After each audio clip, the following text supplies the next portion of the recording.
ఫిబ్రవరి 15 నుంచి team India England మధ్య మూడో టెస్టు జరగనుంది. మరో కీలక బ్యాట్స్మెన్ కేఎల్ రాహుల్ కూడా ఈ టెస్టులో ఆడడం లేదు. కేఎల్ రాహుల్ 90% ఫిట్నెస్ మాత్రమే సాధించాడని, సంపూర్ణంగా ఫిట్గా ఉంటేనే సిరీస్లోని మిగిలిన టెస్టులు ఆడేది లేనిది నిర్ణయిస్తామని బీసీసీఐ ఓ ప్రకటనలో తెలిపింది. ప్రస్తుతం బెంగళూరులోని జాతీయ క్రికెట్ అకాడమీలో కోలుకుంటున్నారని వెల్లడించింది. ఇక టీమిండియా సొంత గడ్డపై ఇంగ్లాండ్తో 5 టెస్టుల సిరీస్ ఆడుతుండగా ఏ టెస్టుకు ఎవరు జట్టులో ఉంటారో, ఎవరు దూరం అవుతారో అర్థం కాని పరిస్థితి నెలకొంది. వ్యక్తిగత కారణాలతో స్టార్ బ్యాట్స్మెన్ విరాట్ కోహ్లీ దాదాపు సిరీస్ మొత్తానికి దూరం కాగా, శ్రేయస్ అయ్యర్ మిగిలిన 3 టెస్టులకు దూరమయ్యాడు. కాగా మూడో టెస్టు కోసం కేఎల్ రాహుల్ స్థానంలో కర్ణాటక బ్యాట్స్మెన్ దేవదత్ పడిక్కల్ను ఎంపిక చేసినట్టు బోర్డు వివరించింది.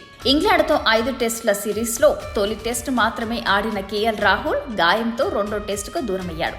గాయం తీవ్రత దృష్ట్యా అతడు కోలుకోవడానికి మరికొంత సమయం ఇవ్వాలని బోర్డు భావిస్తున్నట్టు తెలుస్తోంది.